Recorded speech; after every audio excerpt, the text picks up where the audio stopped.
Oh, okay. All right. We have emergency. We need to have an emergency yap session about Severance season 2, episode 4. Woe's Hollow. What the fuck just happened in this episode? Okay. All right. Okay. So this threw me the fuck off because never before in my life have I thought that this series would open up with the innies are just outside. The innies are just suddenly outside in this episode, and I was like, I did not expect that. They're chilling in some fucking lake. Look at this lake. They're chilling in this lake.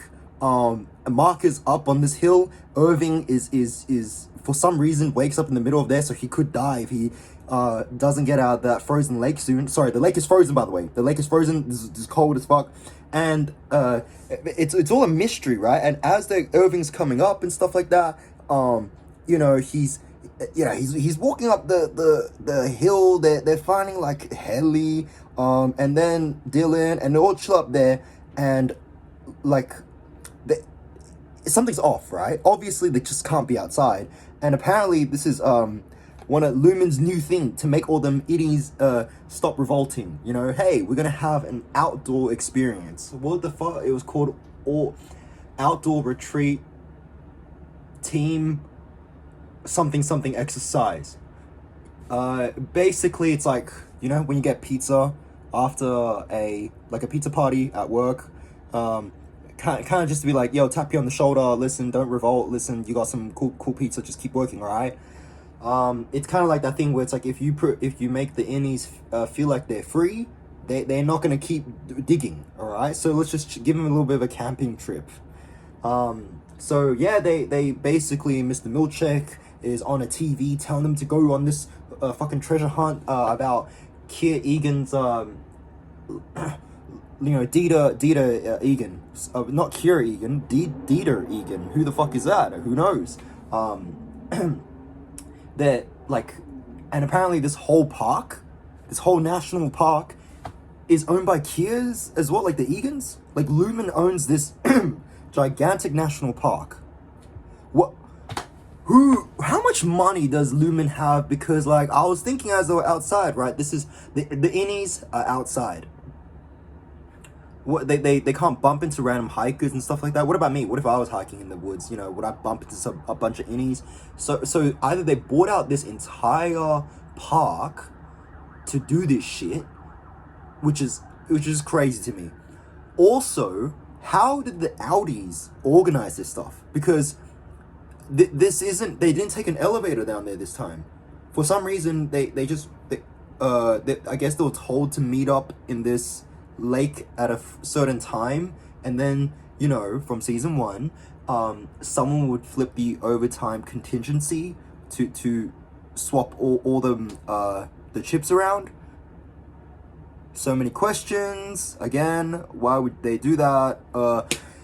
Anyways, they basically make it all the way to Woe's Hollow. Along the way, they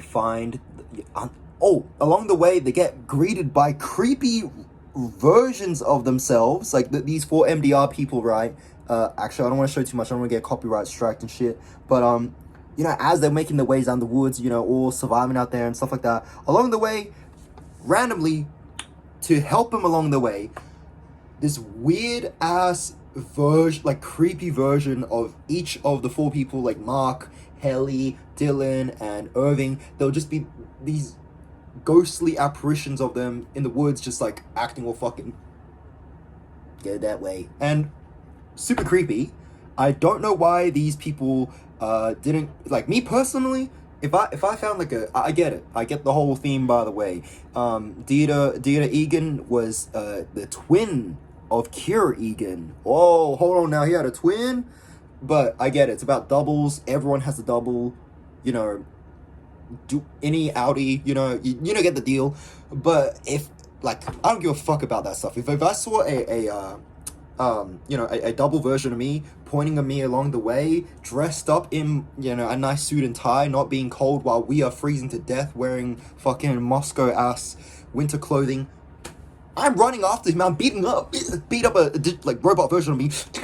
Tell me, who are you? Why are you here? Tell me about the Woe's Hollow. Like, I don't know why all of these MDR people are they're just fucking pussies, bro. Well, hold on, not everyone's a pussy, but they're just little wimps, man. Like, why are you guys spooked out? Just anyway, sorry, I got off track. But basically, yeah, this book was telling them about like the last chapter of Kira Egan's like life or some shit. Blah blah blah blah blah. Honestly, I'm gonna be honest. I have no idea what the fuck is going on. I don't know what the book is telling them about. But it tells them to like this group to go to Woe's Hollow, which they bada bing bada boom. They go through the trees and shit, and then they get to Woe's Hollow, which is this pathetic waterfall. Along the way they find a dead seal. Well, we don't know if it's a seal. Like they encounter this dead carcass animal, and they don't know what it is because obviously these innies have never seen no dead animal stuff. So, like, I think Irving's starting. Hey, Irving gets really hungry, so he's not himself, and he starts telling the group to like, we should eat this dead carcass because we don't know if we're gonna get food. We don't know what's happening. Not gonna lie, I think it's a valid crash out personally because there's no pathways or anything like that. Irving's not fucking around this season. Like I still can't believe Irving, like, what a transformation from being a little Egan bitch boy in season 1, and then he got a taste of gay love, and then suddenly he got that gay love taken away from him, and now he's like, what, a main character syndrome? Man, if life was that simple, like, to you know, lock in, then whatever, maybe I gotta change my lifestyle or something like that. But anyways, they get to Woe's Hollow. Milkshake is there. He's dressed up in all, like, you know, white and stuff like that. The 4 little animatronic versions of Mark, Helly, the MDR team is up on top of this pathetic waterfall that Milkshake says is the tallest waterfall in the planet. Obviously that's tongue-in-cheek, hilarious, blah blah blah blah blah. This is apparently where Dita Egan, like, died or some shit. I have no idea what Woe's Hollow is, but apparently, like, this part isn't fiction. Apparently it is actually part of Egan lore, because Helly has something has some weird connection. We're gonna get to that later, alright? So basically Milchick leads him up into this camping area, and, you know, they have all these cute little blue tents for you know, the MDR team. They have a little campfire. Oh my god, it's so cute. Everyone's happy. What? Oh, I forgot to mention that Irving is already suspicious of Helly, right? Like, he's not letting go that she said that when she was outside she saw a night gardener. So, you know, he was sus about him, like, her and Mark, you know, flirting the whole time, and he tries to get Mark to tell her, you know, spill the beans, like, come on, man, don't trust Helly. I don't trust Helly. And then Mark is, you know, he's too deep in the pussy, so, like, he just can't think straight, you know, like any Mark. So it's really tragic when you see a bro fall down this path. Like, oh, come on, man, open your fucking eyes, man, see what's in front of you for real. Anyways, so listen, Helly's noticing that, like, Irving is onto her case, and she doesn't. We're gonna get into theories, right? Because, okay, listen, episode 1, we knew this ain't Helly, this is Helena. What is she talking about, night gardener? All right, and why did she exit the elevator like she saw a fucking ghost? Oh, spooky. Oh, well, Mark, I'm so happy to see you. But then, like, she says that her outside life is just watching TV, you know what I mean? Like, come on, man, like, the stuff doesn't add up. Like, you know, Irving's smart with this shit, all right? He was a bit of a, like, geriatric man in the first season, but now he's sharp as fuck in this season, man. I fuck with Irving. It's a, oh, we'll get to it, okay? So, right, they're you know, they're setting up the tent and stuff like that, and you know, Helly's like, oh, you know, maybe I should try to make Irving feel a little bit better. Hey, listen, about that seal, you were so hungry, you know, as a little gift, I made you a little snow seal for you to eat in case you get hungry. And then Irving is like, oh,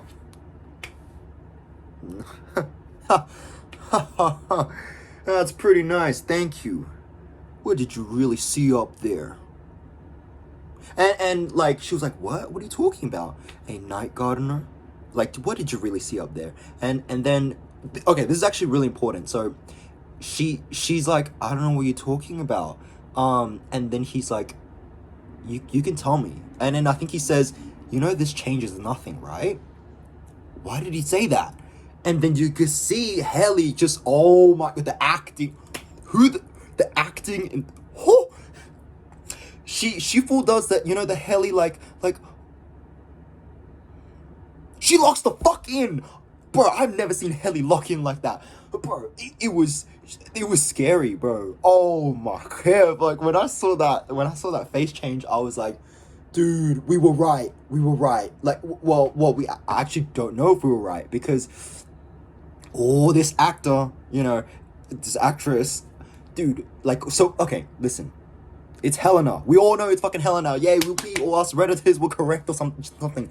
But, like, how's Irving gonna get this information out to the rest of the team? Because, like, it's an uphill battle, man. Like, and they're at the campfire now. Milchek and Miss Huang. Oh, sorry, Miss Huang was there. She's, helping arrange meats and marshmallows and stuff like that.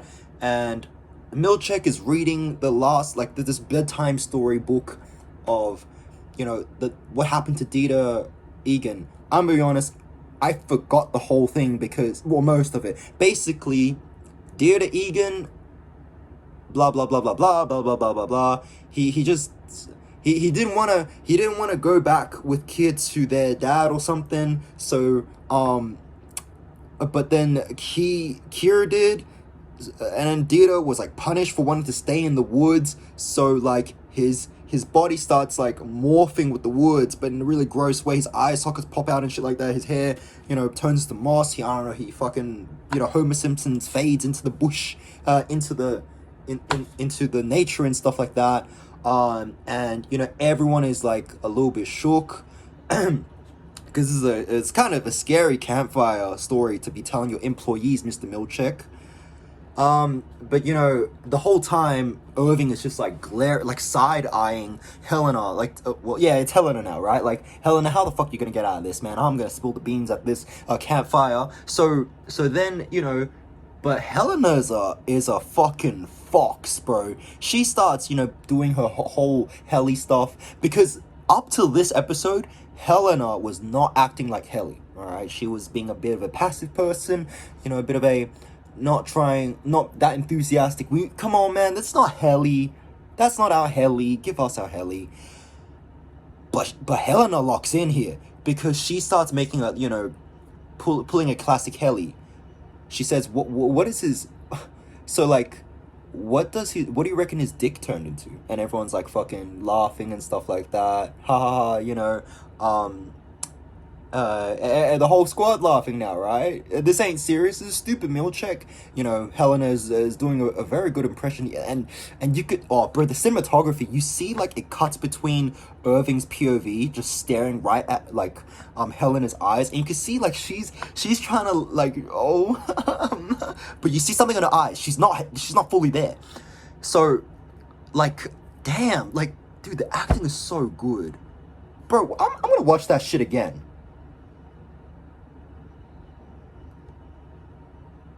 Like, where is it? Yeah. And the thieving man. Yeah, blah, blah, blah, blah, blah. But, like, you could see, look at. Look. We often laugh at what we don't understand. Yeah, okay. So like, Milchek is treating this shit real serious, but Helly's all trying to be all funny and stuff like that. I knew would have processed my thought.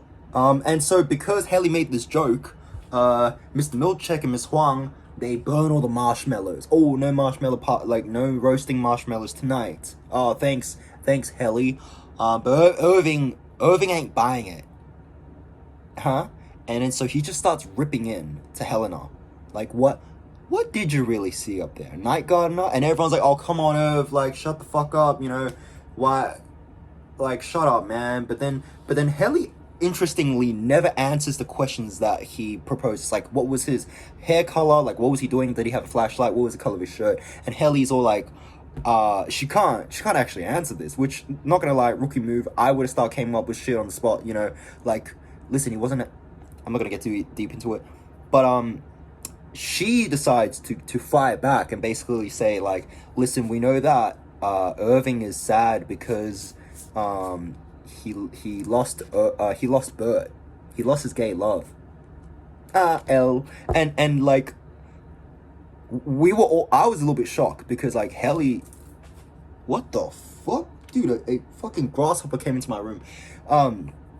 Like who, you know, like Helly ain't like that.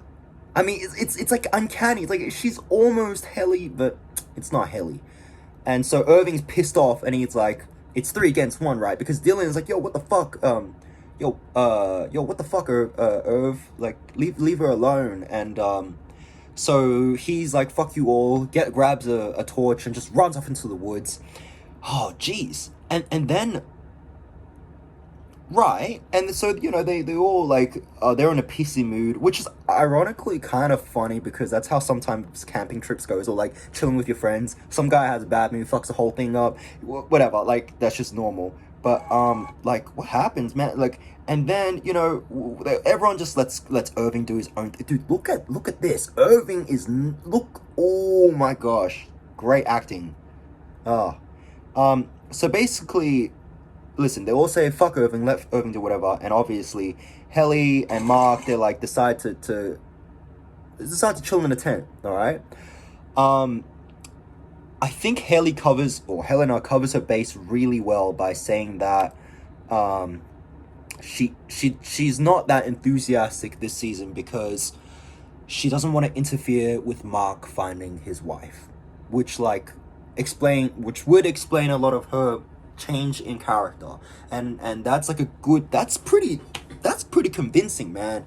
But you know, Mark says that, like, dude, I don't care, like, but like, you've already helped out so much, basically I love you. And then they have a very long awkward stare at each other before they finally smooch. A very long awkward, like, do you really, you know? But they just start having some of the slowest sex ever, like, honestly. Also, you know, it's interwoven, this sex scene is interwoven between Irving out in the middle of the woods at night, you know, screaming for Mr. Milchek and Miss Huang, well, it cuts back to, you know, Mark and Helly. Dude, they were having sex right next to this heat radiator, bro. I was scared her hair was gonna get caught on fire or something, because that is there's just a heat radiator in one of the tents. Like, I'm not even kidding. Helly's hair was like this far away from the radiator, dude. Anyways, risky, by the way. So what happens is that Irving passes out at a rock because, you know, he can't find no answers, and Helly and Mark have a bit of a chat where Helly says that she's not proud of her outie self. Like, she's not proud of the person she is outside. And ironically, that might be true in like a real way. Like you know, Helena Keegan, we know it's Helena Keegan, probably some part of her doesn't like being the heir to this Keegan empire, right? Like, fuck, she can't do nothing, bro. She's basically like forced to be a religious zealot. Like, in some weird, like, twisted way, cosplaying as her innie is kind of liberating. I know, it's weird, but, you know, listen, she finds love there with Mark. She gets to go on fun adventures. She's unburdened by the reputation that she has, right? That she was unfairly, you know, just coincidentally born into, which, you know, like, real talk, I feel like that is Helena in a split second just being genuinely vulnerable. But Mark says that, you know, he doesn't really care who she is outside. He cares who she is here. Which, oh my god, if Mark knew that he was fucking Helena and not Helly, I don't know how he could take that back. Oh my gosh, I'm trying to remember what happened then. And then like you know, here's him having some sexy time. Also the color palette, look, it's red and oh dude, it's so good. And okay, Irving starts having a nightmare sequence where he's at MDR, and there's his console at work, and he's tappity tap away. He sees Bert across working with him, that pulls down to say hi and then pulls up to say goodbye. Across from him is, oh, it's that fucking Woe's Hollow lady, that I don't know, half woman, half person lady that is tapping away at a keyboard. She's all fucked up, she's like a corpse, and she stares at Irving, and then Irving stares back at his screen, and the numbers that are in the MDR whatever computers, usually it's like black background, white text. Now it's flipped, it's white background, black text, and they start morphing into letters, and then it starts to form a face, and then eyes, and then it starts to like intersplice with Irving's like shot, like dude, this is crazy shit. And then Irving gets a jump scare with the lady, like this, you know, ghost lady, and he wakes up, and then for some reason, Irving knows shit now. Like he knows something's up. There's a whole thing with Irving and dreams. Like Audi Irving and Innie Irving are definitely connected with the dreams that they have, at least in some subconscious level. Like it's super interesting stuff. And so Irving, it's awake now. Mark wakes up, like now it's morning. Everyone is awake. Mark wakes up. His bitch is gone. Sorry. Helly is gone.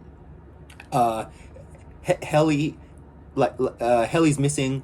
And Irv is missing, obviously, and so they call Mr. Milchick from the tents, like, oh my god, they're missing. And Irving is running to Woe's Hollow, and as he's running there, Helena, it's Helena. She's dropped the act. She's looking at Woe's Hollow like you know, like the grave of her great grandparent or something like that. He's like, what are you doing here? What are you doing here, Helly? And Helly's like, what are you doing here, Irv? And then he's like, you know, he's kind of like, you're connected to this law, right? You're connected to Woe's Hollow in some way, huh? You're just, who? He asked a really good question. You are not Helly, because Helly is not cruel. Helly will not say that thing about Bert to me, alright? Wow, I can't believe Irv being butthurt is basically like the basis of him figuring out like one of the biggest plot twists, or like biggest plot twists in the Innie's world. So he was like, who has the power to let their outie cosplay as an Innie? And he just makes a connection right there. You're an Egan. He grabs her. Whoa, Irv is not, dude. What is getting into Irv, man? Like, anyways, so he drags Helena to the creek, right? While screaming Mr. Milchick to come see this shit. And everyone's like, whoa, oh my god, everyone starts running towards Woe's Creeks, right? Oh my god, it's so fucking cool, bro. It's so fucking cool. Look at them having this like crazy standoff. You can tell the acting of, so good. This is a fucking awesome face-off. I can't believe we're getting this shit in episode 4.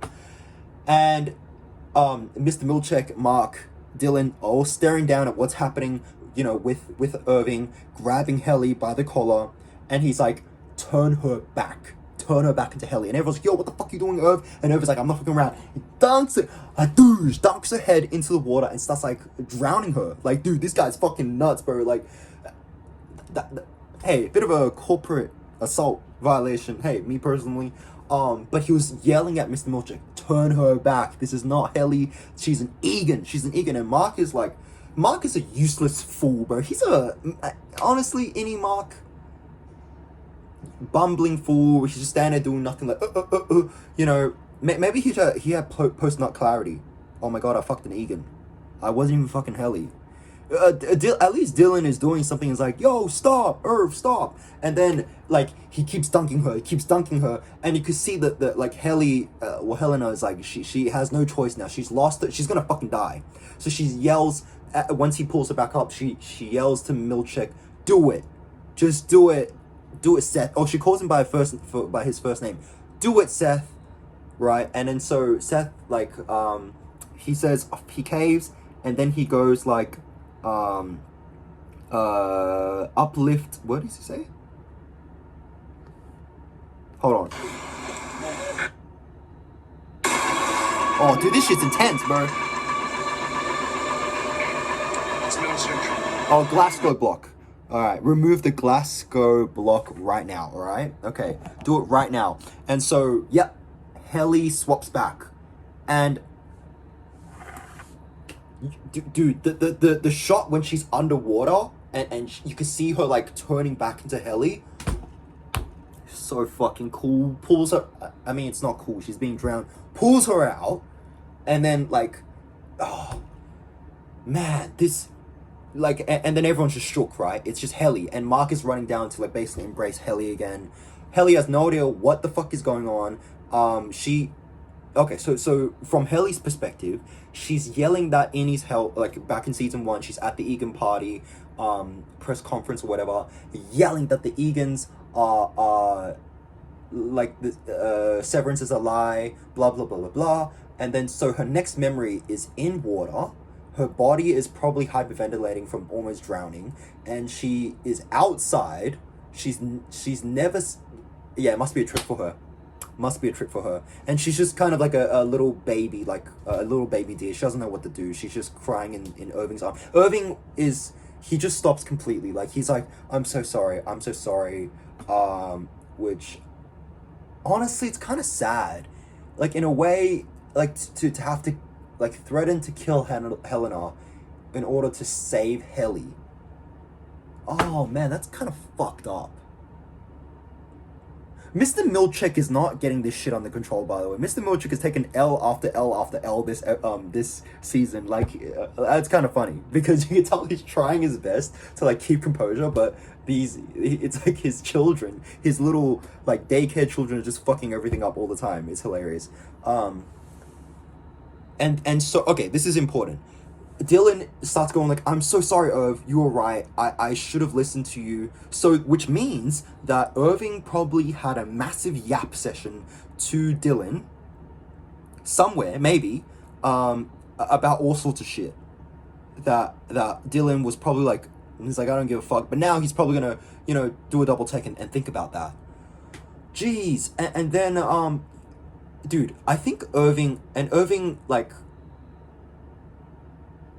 he saw something in his dreams, but it's a shame he can't speak to any of these employees anymore, because Mr. Milchick is like, you have committed attempted colleague murder.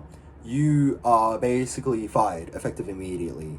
So pack up your shit and just walk into the woods, and we're gonna deactivate you. Fuck. And Irving at this point, he's like, listen, hang in there, Dylan. I've done my bit. Fuck it, I could die now. I think for him, he in some weird way, he's joining Bert, like any Bert. He's joining Bert. Like, man, listen, if a man has nothing to lose, I guess he would do whatever the fuck he wants, I guess. I mean, society. But, like, how powerful is Irv now? That, like, he has no religion. The religion's all a facade. He has no husband. He's a dangerous, dangerous man. Anyway, so he decides to just, like, walk into the forest, and he dies. Mr. Milchick switches to overtime contingency, and I think that's the end of Irving, unless they bring him back to ask him questions, like someone does an override contingency again. Right, yeah, maybe they might, like, maybe the innies might pull some shit to get the overtime contingency to work again. Wow. Damn. And that's the end. What the fuck happened, though? So Irving is dead. Okay, what did Irving mean when he says this changes nothing?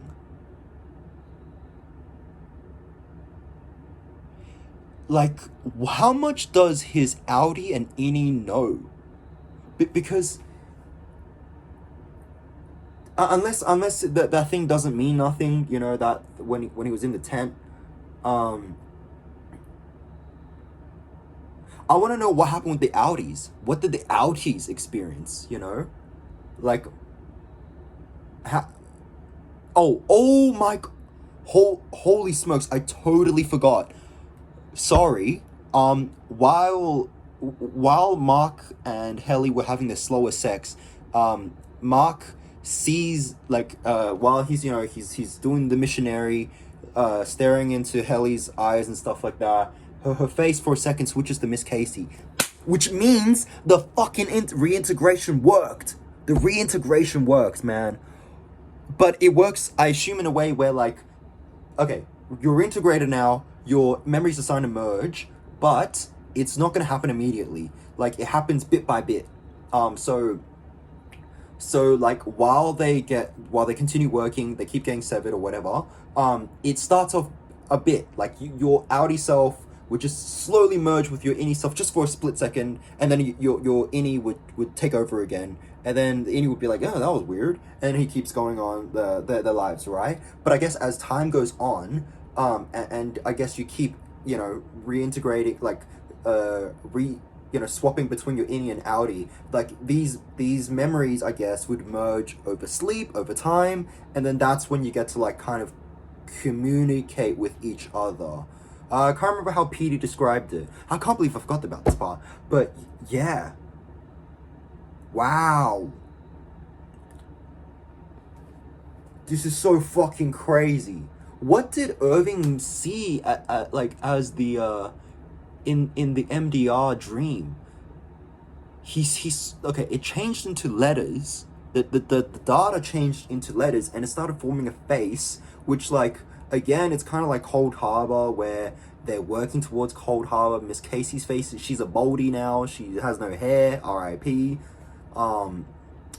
You know, there's something about the data that they're sorting, and either it's about personality, or, you know, sorting data related to the human body or soul or something like that. Super interesting. Yeah. What's gonna happen next episode?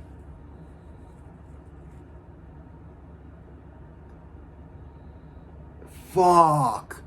Wait. Does that mean Helly? Like, how are they gonna check that Helly is Helly? You know, from now on, are they gonna be like, what happened? Like, that's crazy. They can't go into work. They can't go into work anymore, like, basically, all happy-go-lucky. This is a fucking amazing. I have nothing else to say. I'm super excited for episode 5. I will translate this yap session to my friends. All right. Yep.